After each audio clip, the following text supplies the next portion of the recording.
Alors que je me préparais pour aller dîner chez mes parents, mon avocat m'a envoyé un SMS, « Appelez-moi immédiatement ». J'ai composé son numéro, et ce qu'il m'a dit à propos de mes parents m'a choqué. Je m'appelle Éléonore, j'ai 30 ans, et je boutonnais mon manteau pour me rendre au dîner dominical chez mes parents quand mon téléphone a vibré. Un texto de Benjamin Lemaire, mon avocat. Appelle-moi immédiatement. Mes mains tremblaient en composant son numéro. Ce qu'il m'a dit m'a glacé le sang. Mes parents, les personnes en qui j'avais le plus confiance, faisaient l'objet d'une enquête pour fraude massive. Les 50 000 € que je prévoyais d'investir dans leur entreprise ce soir-là allaient disparaître en fumée, tout comme eux. Je me suis effondré sur mon canapé, l'esprit tourbillonnant de trahison. Si vous regardez cette vidéo d'un endroit où votre famille ne peut pas voir votre écran, abonnez-vous et dites-moi où vous vous cachez pendant que je vous raconte comment tout mon monde s'est écroulé en un seul appel.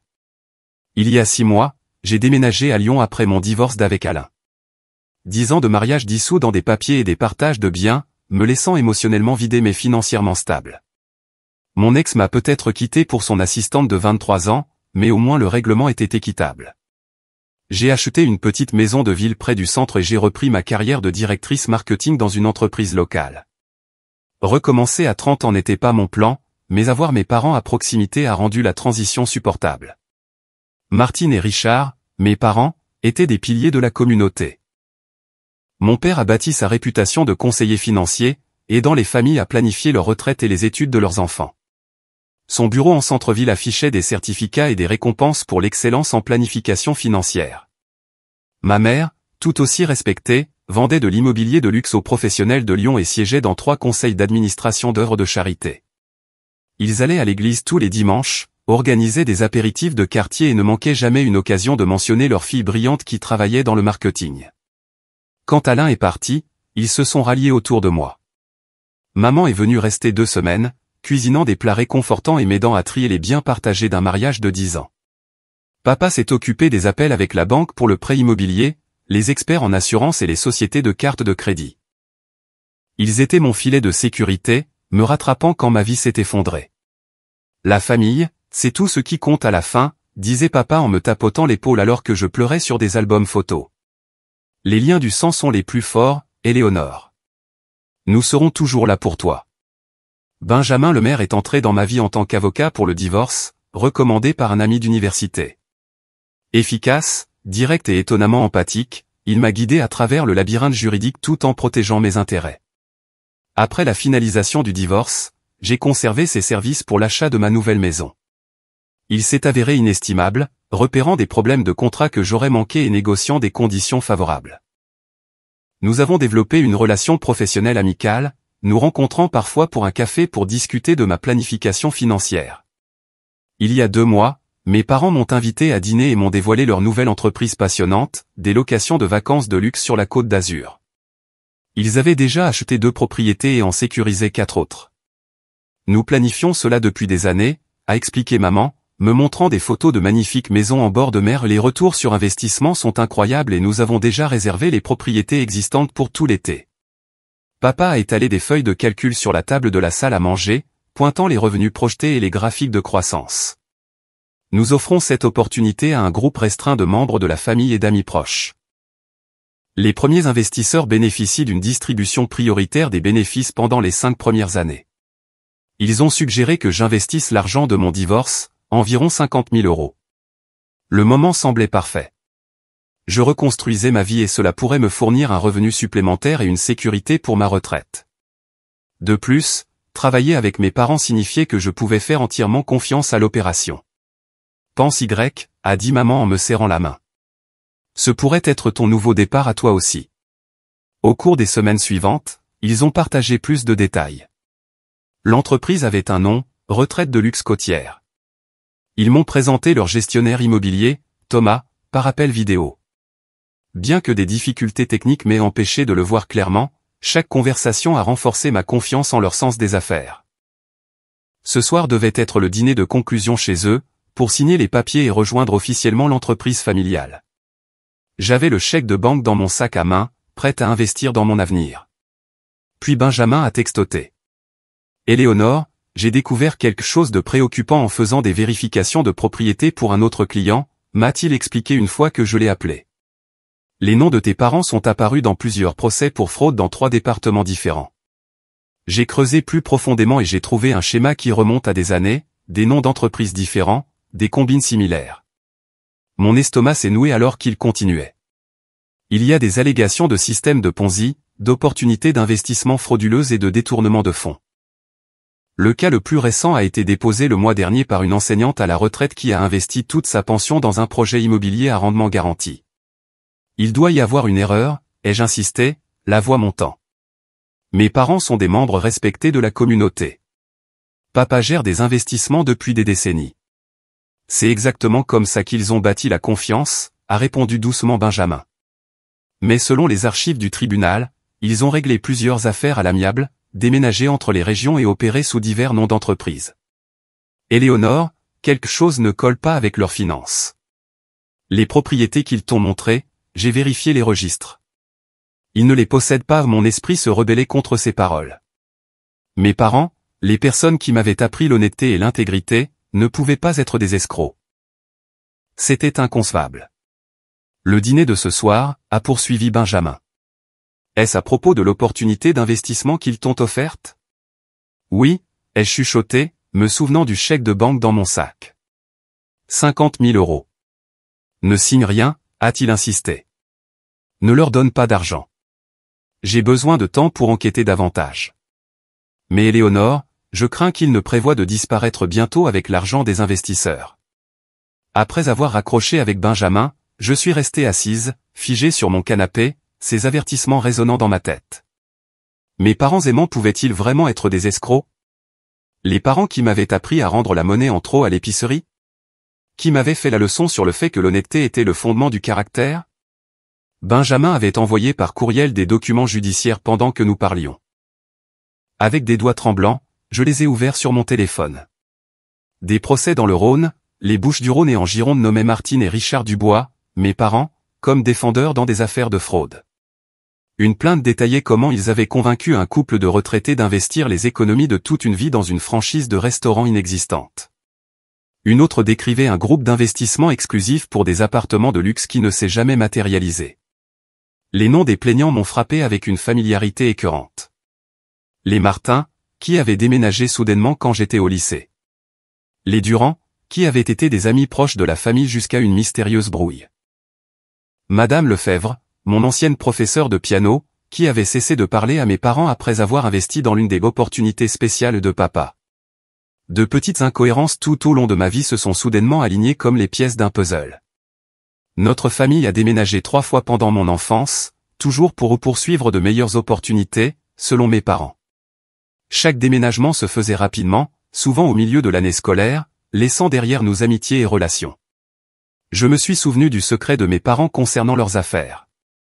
Quand je ramenais des amis à la maison, les discussions financières cessaient. La porte du bureau de papa restait verrouillée. Maman esquivait les questions sur leurs investissements avec de vagues références à des portefeuilles diversifiés et des affaires de clients privés. Il décourageait les amitiés profondes, soulignant la loyauté familiale par-dessus tout. Les amis vont et viennent, mais la famille est éternelle, disait maman quand je pleurais d'avoir laissé mes meilleurs amis derrière moi. La confiance se gagne par le sang. Encore plus troublante était leur réaction à mon petit ami de l'université, Jacques, qui étudiait la finance. Quand il posait des questions professionnelles à papa, cherchant un mentorat, mon père devenait inhabituellement sur la défensive. Leur opposition à notre relation s'est intensifiée jusqu'à notre rupture. À l'époque, j'avais attribué cela à une protection parentale normale. Malgré l'avertissement de Benjamin, j'ai décidé d'aller au dîner quand même. Je devais voir par moi-même, observer leur comportement avec une nouvelle conscience. Je ne les confronterai pas encore, juste regarder et écouter avec les yeux ouverts. Quand je suis arrivé à leur élégante maison en banlieue, j'ai remarqué des détails que j'avais négligés auparavant. La nouvelle Mercedes dans l'allée. Les boucles d'oreilles en diamant de maman qui semblaient plus grosses que les précédentes. L'œuvre d'art originale qui avait remplacé les reproductions de grands magasins. Éléonore, ma chérie. Maman m'a serré dans ses bras. Son parfum de créateur nous enveloppant toutes les deux. Nous comptions les minutes. C'est une soirée tellement excitante pour notre famille. Papa m'a ensuite étreinte, sa montre en or brillant sous la lumière de l'entrée. Le début d'un beau partenariat, a-t-il déclaré, me conduisant dans le salon où apéritifs et champagne attendaient. Tout semblait normal. La table soigneusement mise, le fameux rôti de maman dans le four. Leur sourire chaleureux. Pourtant, des différences subtiles sont apparues. Le téléphone de papa vibrait constamment, l'incitant à sortir pour des conversations à voix basse. Maman vérifiait l'heure à plusieurs reprises, mentionnant qu'il devrait régler la partie administrative rapidement pour que nous puissions profiter du dîner. Nous avons tous les documents prêts, a-t-elle dit, désignant un dossier sur la table basse. De simples signatures et tu feras officiellement partie de Retraite de luxe côtière. J'ai pris le dossier, remarquant des noms inconnus listés comme partenaires commerciaux. Samuel Picard, Véronique Lambert, Étienne Marchand. Aucune de ces personnes n'avait été mentionnée dans nos discussions précédentes. Qui sont ces partenaires, ai-je demandé nonchalamment. Juste des entités juridiques pour des raisons fiscales, a répondu papa trop rapidement. Rien dont tu doives te préoccuper. Maman a rempli à nouveau ma coupe de champagne. L'important est que ton investissement est garanti par les propriétés. Rendement garanti à partir du prochain trimestre. Alors qu'ils discutaient de l'entreprise, des contradictions sont apparues. La semaine dernière, ils avaient mentionné 4 nouvelles propriétés sous contrat. Ce soir, c'était 6. Auparavant, la distribution des bénéfices devait commencer après 6 mois. Maintenant, ils promettaient des retours immédiats. L'adresse de l'entreprise avait changé de Cannes à Saint-Tropez. Nous devrions vraiment signer ces papiers avant que le dîner ne refroidisse, a insisté maman, débouchant un stylo coûteux. Le notaire facture un supplément pour le service du dimanche, alors autant que ce soit rentable. La pression pour signer immédiatement, combinée à leurs détails changeants, a confirmé mes pires craintes. Quelque chose n'allait vraiment pas avec l'entreprise de mes parents.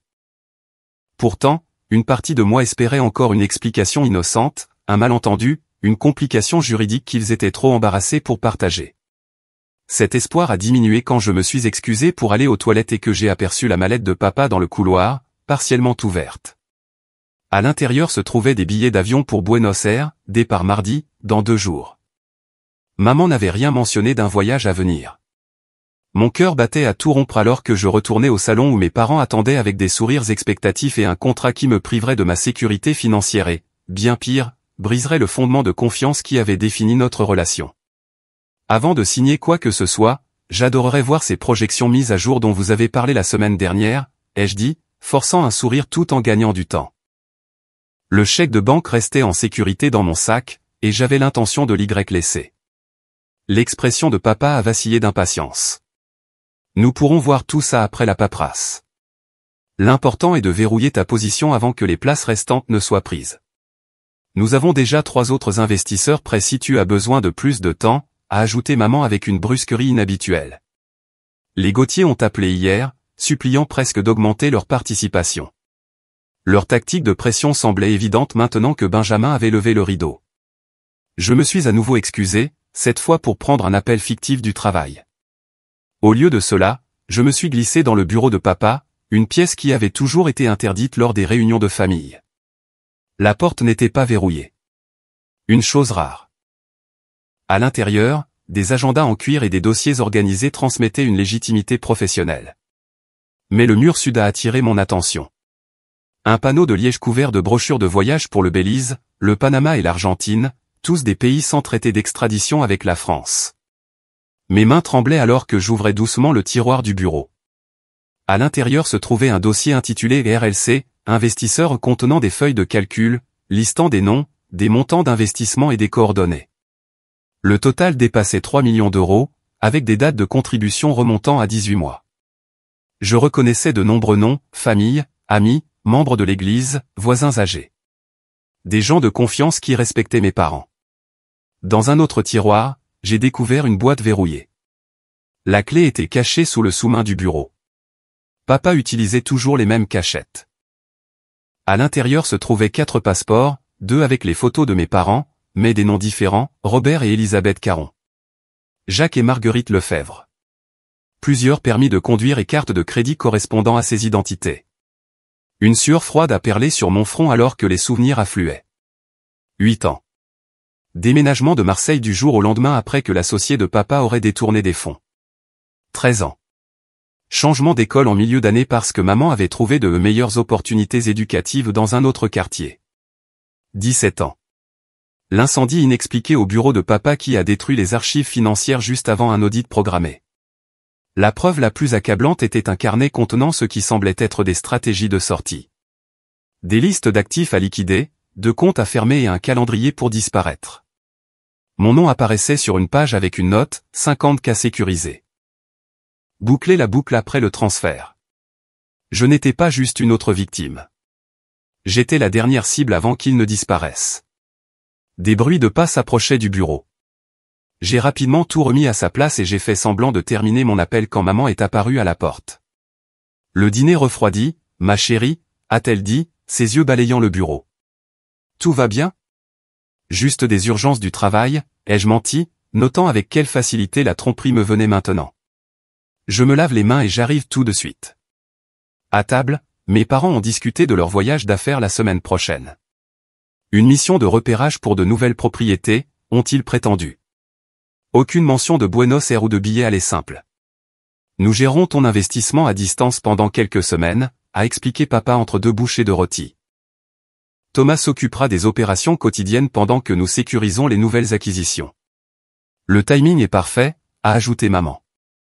Avec ton argent, nous pouvons conclure l'affaire sur la propriété de Cannes immédiatement. Leurs mots avaient maintenant une double signification. Chaque sourire semblait calculé. Chaque geste faisait partie d'une performance perfectionnée au fil des décennies. Ce n'étaient pas les parents qui m'avaient élevé. Ou peut-être que si, et je ne les avais jamais vraiment connus.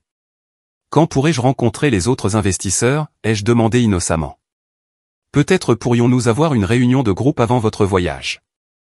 Le regard échangé n'a duré qu'une fraction de seconde, mais je l'ai surpris. La panique, rapidement déguisée. Tout le monde est très occupé, a répondu maman en douceur. Beaucoup sont des investisseurs étrangers qui font implicitement confiance à notre gestion. Le téléphone de papa a de nouveau sonné. Il a regardé l'écran et s'est levé brusquement. Je dois prendre ça. Les affaires n'attendent pas, il est sorti sur la terrasse arrière, fermant la porte derrière lui, mais pas avant que j'entende, il faut agir maintenant. Elle devient méfiante. Mon estomac s'est serré en réalisant qu'il parlait de moi. À cet instant, tout doute persistant s'est évaporé. Mes parents étaient des escrocs et j'étais leur prochaine victime. Maman a rempli les verres de vin, bavardant sur les valeurs immobilières de la côte et les tendances locatives. Ces mots passaient sur moi alors que je luttais pour réconcilier cette étrangère souriante avec la femme qui avait pansé mes genoux et vérifié s'il y avait des monstres sous mon lit. Quand papa est revenu, son visage était composé, mais ses yeux avaient une nouvelle intensité. Finissons avec la paperasse, voulez-vous? Il se fait tard. Le contrat est réapparu, placé devant moi avec le stylo élégant. 5 décennies d'amour et de confiance, mises en balance avec des preuves accablantes de trahison. Je ne pouvais plus faire semblant. Avant de signer, ai-je dit, la voix plus stable que je ne le sentais. Pouvez-vous m'expliquer exactement comment fonctionne l'entreprise, la structure complète? Maman a ri légèrement. Ma chérie, nous en avons déjà parlé plusieurs fois. L'investissement est garanti par des biens immobiliers physiques. Quelle propriété exactement, ai-je insisté. J'aimerais les adresses, les évaluations actuelles et la confirmation des titres de propriété. Le sourire de papa s'est crispé. Ces détails sont dans le prospectus. Pour l'instant, nous avons juste besoin de ta signature et de ton investissement pour sécuriser ta position. Le notaire attend, a ajouté maman en jetant un coup d'œil à sa montre. Nous la payons à l'heure. J'ai pris une profonde inspiration. J'ai vérifié le cadastre aujourd'hui. Vous ne possédez aucune propriété à Cannes ou à Saint-Tropez. Les adresses que vous avez fournies sont enregistrées au nom d'autres propriétaires. La température de la pièce a semblé chuter de 10 degrés. Le sourire de maman est resté figé tandis que l'expression de papa s'est durcie. Il doit y avoir une confusion sur les adresses, a-t-il dit prudemment. Les propriétés sont détenues dans une SARL pour des raisons fiscales. Quelle SARL? Gestion Picard, Lambert Entreprise, ou est-ce Investissement Caron? J'ai observé leur visage alors que je nommais les alias que j'avais découverts. Le téléphone de papa a de nouveau sonné. Il a répondu, s'éloignant, mais restant visible à travers l'arche de la salle à manger. Ces mots chuchotés étaient suffisamment audibles pour que je les entende. Il faut bouger maintenant. Elle sait quelque chose. Quand il est revenu, quelque chose avait changé dans son attitude. Le personnage du père chaleureux avait disparu, remplacé par un étranger calculateur qui m'évaluait froidement. « À qui as-tu parlé ?» a-t-il exigé. « Est-ce que ça a de l'importance ?» ai-je rétorqué. « Ce qui importe, c'est que vous prévoyez de prendre mon argent et de disparaître à Buenos Aires mardi. » Le verre de maman a heurté la table avec un bruit sec, renversant du vin rouge sur la nappe blanche. « Tu as fouillé dans les affaires de ton père. » Pas une question, une accusation. « Tel père, telle fille ?» ai-je répondu. Apparemment, j'ai appris les techniques d'enquête des meilleurs. Papa s'est assis lourdement, échangeant des regards avec maman. Le faux-semblant s'est effondré entre nous. « Tu ne comprends pas comment le monde fonctionne, Éléonore ?» a-t-il dit, sa voix maintenant professionnelle. « Tout le monde essaie de profiter des autres. Nous les devançons simplement.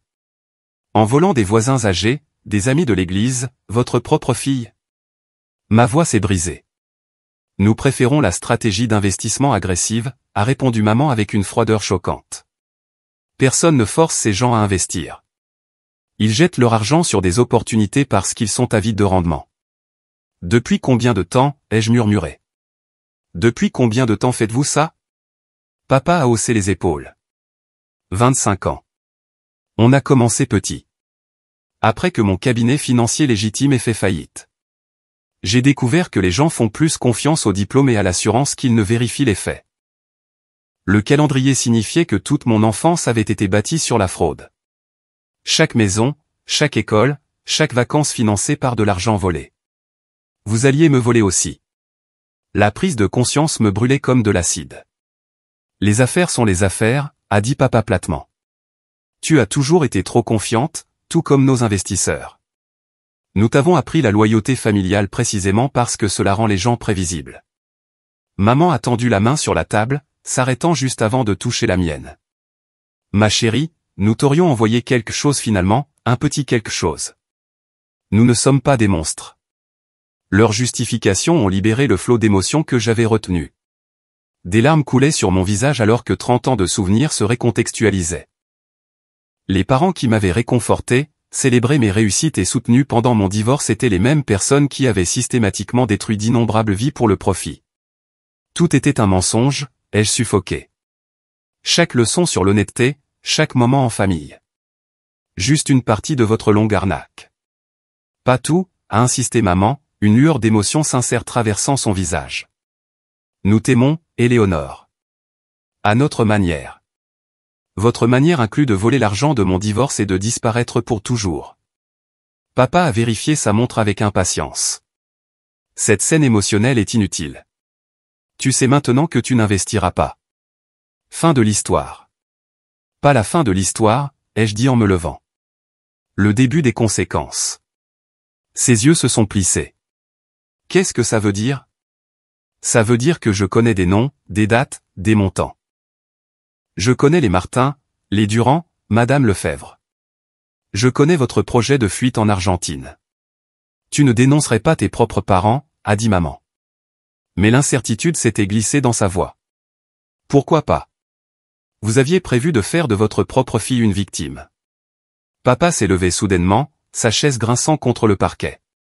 Tu dois réfléchir très attentivement à tes prochaines actions, Éléonore. La famille protège la famille. Vous avez cessé d'être ma famille au moment où je suis devenu votre cible.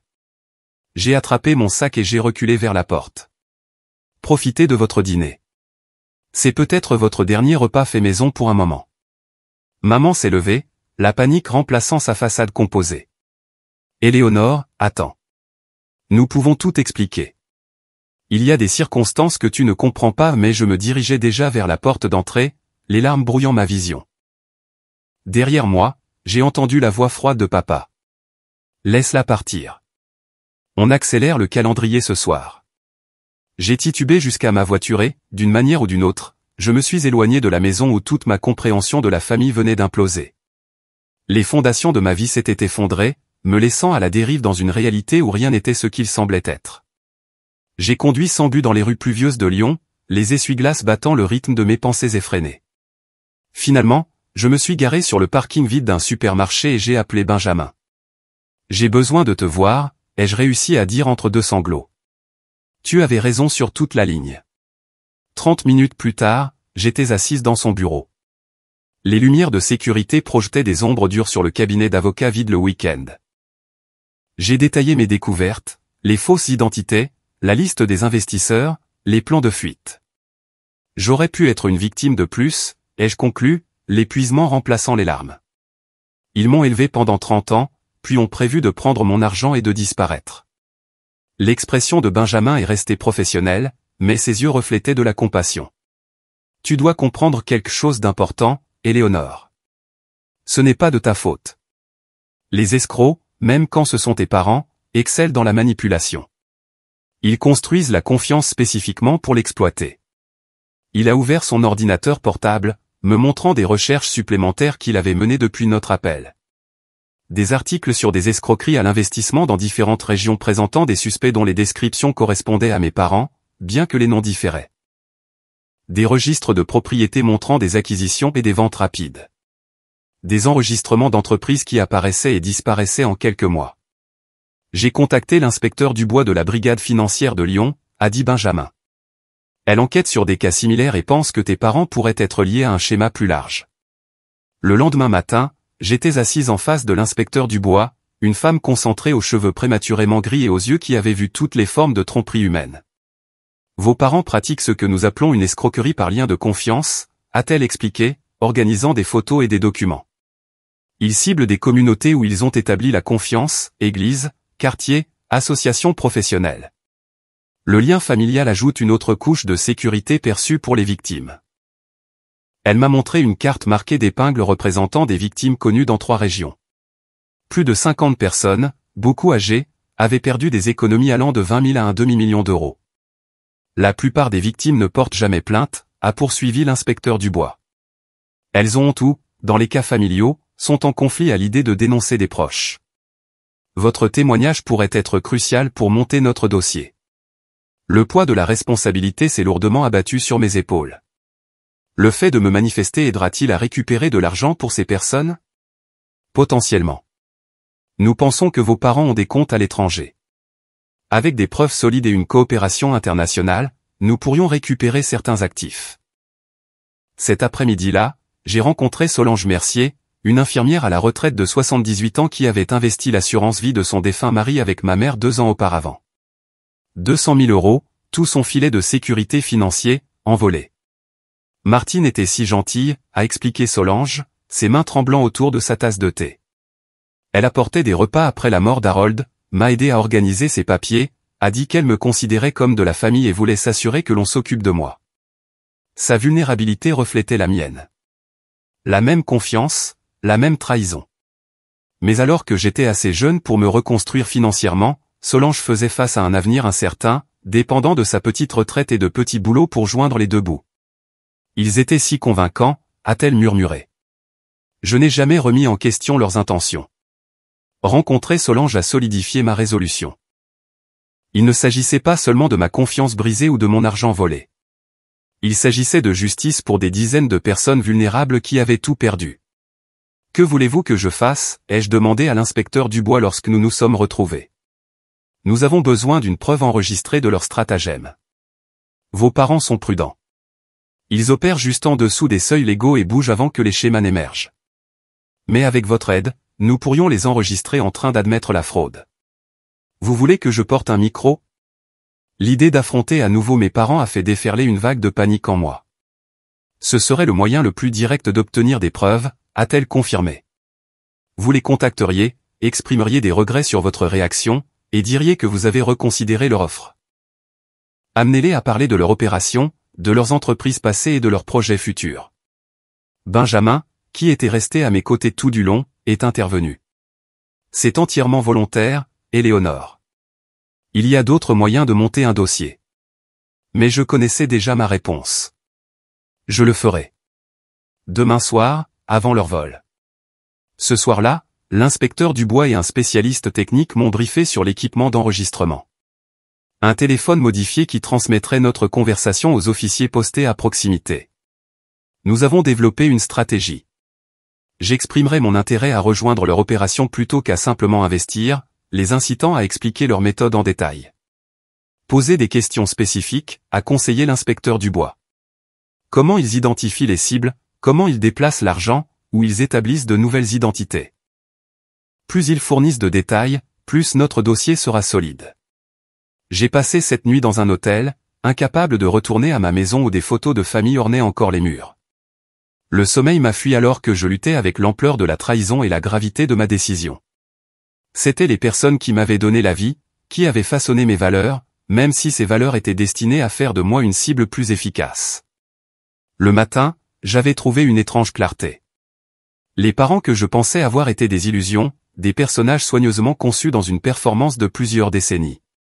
Ma loyauté appartenait à la vérité et aux victimes comme Solange, pas aux acteurs qui avaient joué le rôle de mère et de père tout en complotant pour m'exploiter.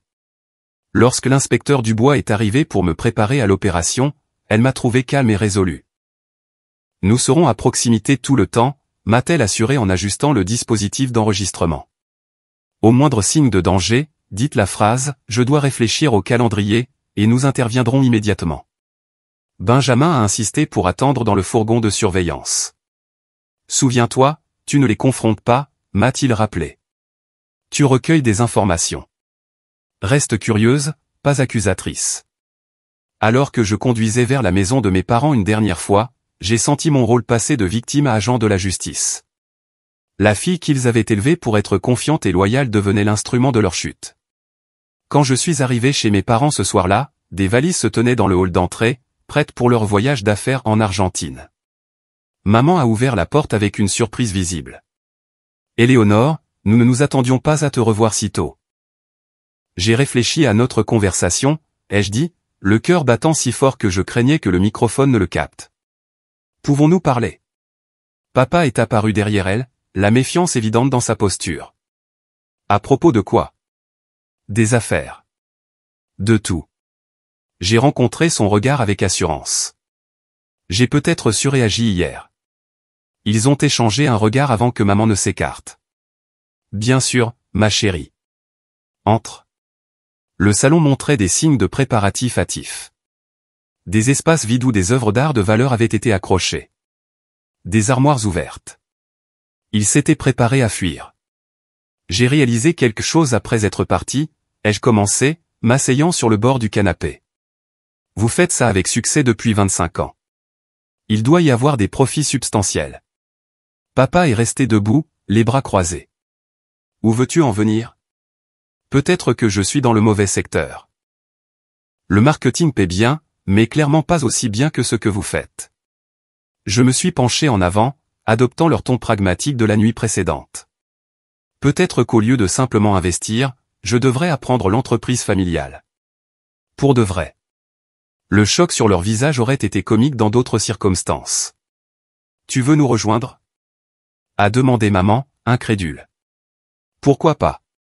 Comme vous l'avez dit, tout le monde essaie de profiter dans ce monde. Vous avez manifestement maîtrisé le système. Chaque mot avait un goût amer, mais j'ai maintenu une expression avide.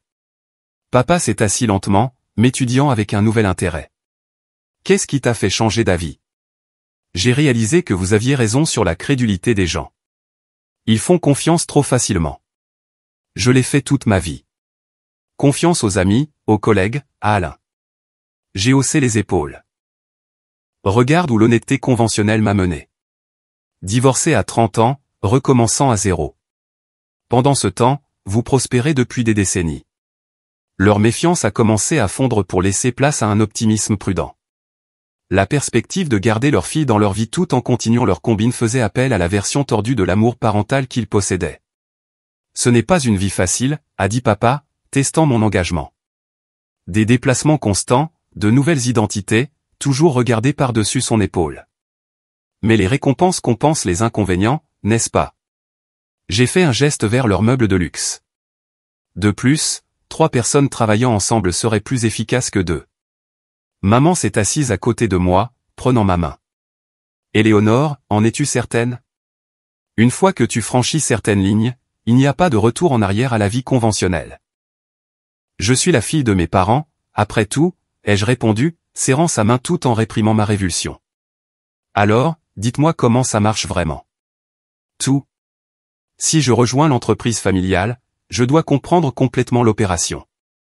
Pendant l'heure qui a suivi, ils ont détaillé leur méthodologie avec une fierté dérangeante. Papa a expliqué comment ils sélectionnaient leur terrain de chasse, des communautés aisées avec de forts réseaux sociaux où la confiance se transférait par association. Les églises, c'est une mine d'or, a-t-il expliqué. Une fois que le curé ou quelques anciens respectés investissent, les autres suivent sans poser de questions. Tout le monde suppose que quelqu'un d'autre a fait les vérifications.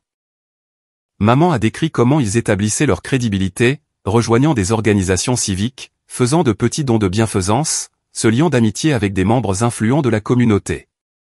Nous commençons toujours des entreprises légitimes comme façade, a-t-elle expliqué. Richard a effectivement travaillé comme conseiller financier au début. J'ai vendu de l'immobilier. Ces diplômes et licences fournissent la base.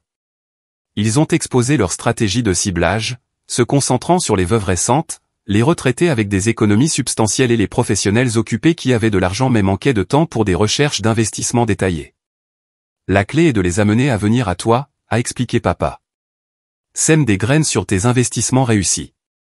Laisse-les demander à être inclus. Les gens apprécient plus ce qu'ils poursuivent que ce qui leur est offert gratuitement. Le plus troublant, c'est qu'ils ont détaillé leur stratégie de sortie, comment ils déplaçaient progressivement l'argent à l'étranger, établissaient de nouvelles identités et disparaissaient juste avant que les soupçons ne se transforment en enquête. Nous gagnons généralement entre 1 et 3 millions par cycle, a dit papa d'un ton neutre. 4 à 5 ans dans un endroit, c'est optimal. Assez de temps pour bâtir la confiance, mais pas si longtemps que les schémas deviennent évidents. Maman a ajouté, nous avons des réseaux en Amérique du Sud. Des identités préparées des années à l'avance. L'itération actuelle, Martine et Richard Dubois, a presque atteint sa date d'expiration. Pendant qu'ils parlaient, je posais des questions de clarification, leur soutirant des exemples spécifiques d'escroqueries passées. Ils ont nommé des villes, des combines, des dates approximatives, tout étant transmis directement à l'inspecteur Dubois via mon téléphone modifié. Et les gens comme les Martin ou Madame Lefebvre, ai-je demandé. Étaient-ils des cas spéciaux? Jean Martin devenait méfiant, s'est souvenu papa sans remords. Il a commencé à poser des questions sur les titres de propriété. Nous avons accéléré notre calendrier et quitté Marseille 3 mois plus tôt que prévu. Et l'incendie à ton bureau avant l'audit, ai-je suggéré. Un bonus de fraude à l'assurance? Il a gloussé. Ça a détruit des dossiers problématiques et rapporté 200 000 € pour le bâtiment et son contenu. Quand j'ai eu recueilli suffisamment de preuves, j'ai donné le signal. Ce calendrier semble précipité. Quand exactement aviez-vous prévu de me parler de l'Argentine? Après notre installation, a admis maman. Nous t'aurions fait venir finalement. Ou au moins, nous t'aurions rendu une partie de ton investissement, a ajouté papa en haussant les épaules. Réduction familiale. On a sonné à la porte. Maman a froncé les sourcils. Tu attends quelqu'un? En fait, oui. Je me suis levé alors que la prise de conscience se lisait sur leur visage. J'ai amené quelques associés très intéressés par vos stratégies d'investissement. L'inspecteur Dubois est entré avec 4 officiers. Un signe en évidence. Martine et Richard Dubois. Vous êtes en état d'arrestation pour escroquerie en bande organisée, usurpation d'identité et association de malfaiteurs. La transformation a été immédiate. Maman s'est effondrée en sanglots tandis que le visage de papa s'est durci de mépris. Tu nous as enregistrés, a-t-il craché alors qu'un officier lui passait les menottes. Tes propres parents. J'ai appris des meilleurs, ai-je répondu, la voix se brisant malgré ma résolution. La famille d'abord, n'est-ce pas? Alors qu'on les emmenait, maman a regardé en arrière, des larmes coulant sur son visage. Éléonore, s'il te plaît. Nous pouvons tout expliquer. Mais il n'y avait aucune explication qui pourrait reconstruire ce qui avait été détruit.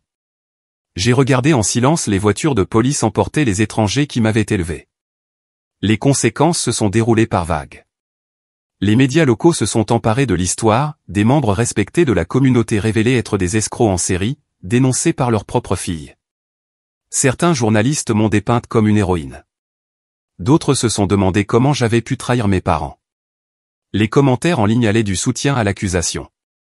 Les amis de la famille se sont divisés en camps. Certains, en particulier ceux qui avaient investi, ont exprimé leur gratitude pour mon courage. D'autres m'ont condamné pour ne pas avoir géré ça en famille.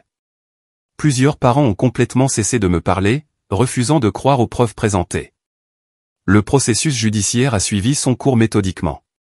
Mes parents ont engagé des avocats coûteux spécialisés en criminalité financière. Ils ont tenté de caractériser leurs activités comme des stratégies d'investissement agressives mais légales et des malentendus avec les investisseurs. J'ai témoigné devant le juge d'instruction, fournissant un contexte aux preuves enregistrées. Être assise à la barre, face aux parents qui avaient prévu de faire de moi une victime, a nécessité chaque once de force que je possédais.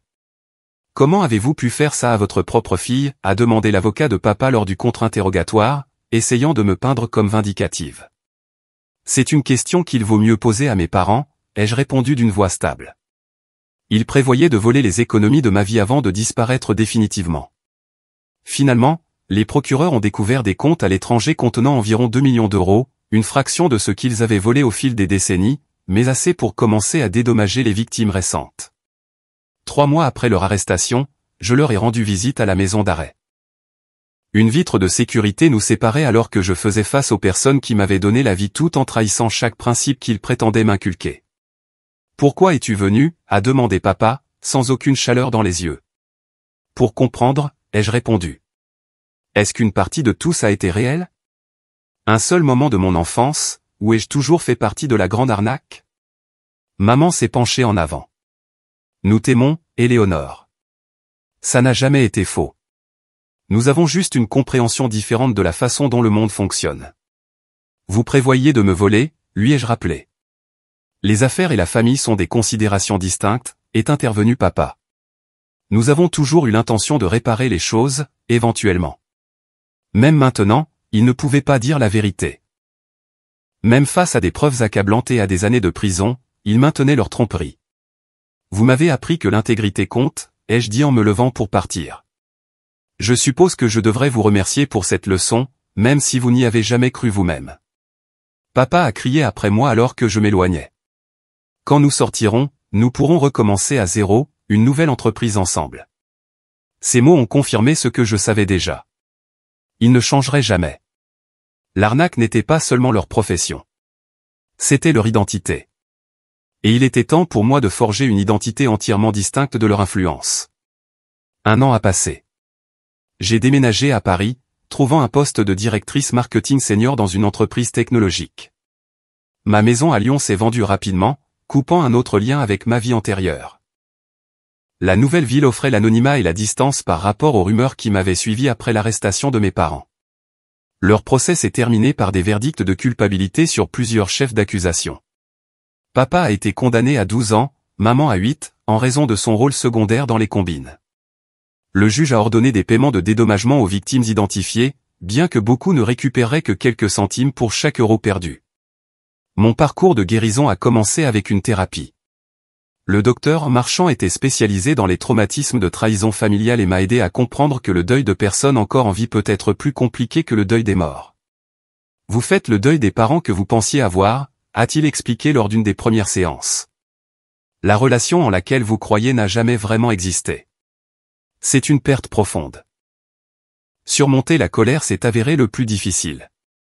Pas seulement la colère contre mes parents, mais contre moi-même de ne pas avoir vu les signes plus tôt. Combien de victimes auraient pu être épargnées si j'avais remis en question leur style de vie plus tôt ? Vous étiez une enfant élevée pour leur faire confiance implicitement, m'a rappelé le docteur Marchand. Les enfants ne sont pas responsables de reconnaître la criminalité de leurs parents. Progressivement, j'ai canalisé mon expérience en action positive. J'ai rejoint un groupe de défense des victimes de fraude, siégeant finalement à leur conseil d'administration. Nous avons créé des ressources spécifiquement pour les membres de la famille de criminels en col blanc, des personnes aux prises avec le double traumatisme de la trahison et de la stigmatisation sociale. Mon expérience en marketing s'est avérée précieuse lorsque nous avons développé des campagnes d'éducation publique sur l'escroquerie par lien de confiance. J'ai pris la parole dans des centres communautaires et des maisons de retraite, aidant les victimes potentielles à reconnaître les signes avant-coureurs que mes parents avaient perfectionnés. Les fraudeurs comptent sur votre politesse, expliquai-je aux auditoires. Ils s'attendent à ce que vous ne posiez pas de questions difficiles ou ne vérifiez pas leurs affirmations de manière indépendante. Rompre ce contrat social est inconfortable, mais protège votre avenir financier. Ma connexion la plus significative s'est formée avec Solange Mercier, qui avait perdu les économies de sa vie à cause de ma mère. Après le procès, j'ai contacté chaque victime personnellement, offrant tout le soutien que je pouvais fournir. Avec Solange, la relation s'est approfondie en une véritable amitié. Tu me rappelles ma fille, m'a-t-elle dit un après-midi autour d'un café. Elle vit en Australie maintenant. La même détermination dans tes yeux.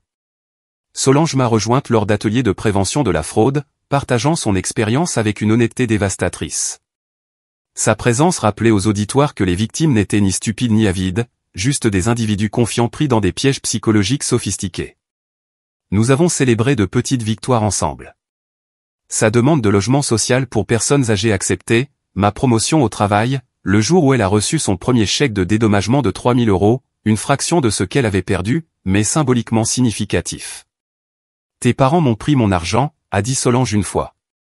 Mais grâce à toi, j'ai gagné quelque chose de plus précieux, un but. Dans mes dernières années, de tels moments m'ont aidé à reconstruire ma foi en la connexion humaine. J'ai développé de nouvelles amitiés à Paris, les approchant avec une ouverture prudente. La confiance venait plus lentement maintenant, mais une fois accordée, elle était plus significative car délibérément choisie plutôt qu'automatiquement accordée. Joseph, un graphiste que j'ai rencontré par le biais du bénévolat, est devenu particulièrement important dans mon parcours de guérison. Quand j'ai finalement partagé toute mon histoire avec lui, sa réponse a été simple. Ça t'a façonné, mais ça ne te définit pas. 6 mois après le début de notre relation, j'ai reçu une lettre de maman. Son écriture élégante remplissait des pages de réminiscences de mon enfance, de déclarations d'amour maternel et de manipulations subtiles suggérant que je pourrais aider à obtenir une libération conditionnelle anticipée si je témoignais de leur parentalité positive. Joseph m'a trouvé en larmes à ma table de cuisine. La lettre froissait à côté de moi. Elle pense toujours que je suis une cible potentielle, ai-je expliqué à travers les larmes. Que vas-tu faire, a-t-il demandé, sans conseiller, juste en soutenant. Après une longue réflexion, j'ai répondu par un seul paragraphe. Je construis une vie basée sur des connexions authentiques et l'intégrité. Quand vous serez prête à dire la vérité sans manipulation, j'écouterai. D'ici là, je vous souhaite la guérison et l'introspection pendant votre incarcération. Ce fut la dernière communication que nous avons échangée. Papa n'a jamais écrit du tout. Au 2e anniversaire de leur arrestation, j'avais établi une nouvelle définition de la famille, une basée sur des liens choisis plutôt que sur des liens de sang. Mon réseau de soutien comprenait Joseph, Solange, des collègues du groupe de défense et des amis qui m'avaient soutenu pendant les jours les plus sombres. La famille n'est pas définie par l'ADN, ai-je expliqué à un groupe de soutien pour les enfants de parents incarcérés. La famille est composée de personnes qui nourrissent votre moi authentique, qui valorisent votre bien-être au-dessus de leurs gains personnels, qui démontrent leur amour par des actions plutôt que par la manipulation. La leçon plus profonde qui a émergé de mon expérience était complexe mais clarifiante. L'intégrité compte plus que les liens du sang ou une loyauté mal placée. Les limites éthiques ne peuvent être suspendues pour la famille lorsque la famille elle-même devient prédatrice. Je ne me blâmais plus d'avoir dénoncé mes parents. Leurs actions avaient forcé un choix impossible, et j'avais choisi la justice pour les victimes vulnérables plutôt que la protection de ceux qui avaient systématiquement violé la confiance.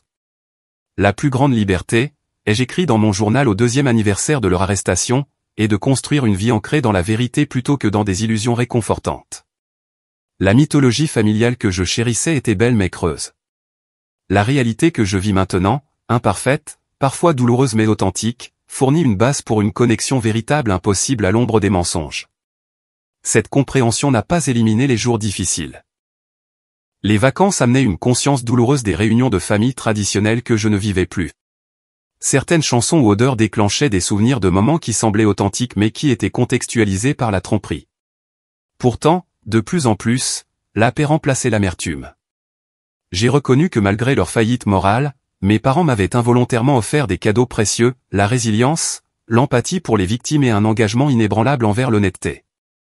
Nous ne pouvons pas choisir nos origines, ai-je dit à Joseph alors que nous décorions notre premier sapin de Noël commun. Mais nous pouvons choisir quel héritage nous portons et ce que nous laissons derrière nous. Les parents qui m'ont élevé ont choisi la tromperie comme chemin de vie. Je choisis la transparence. Ils ont priorisé le gain matériel par rapport à la connexion humaine.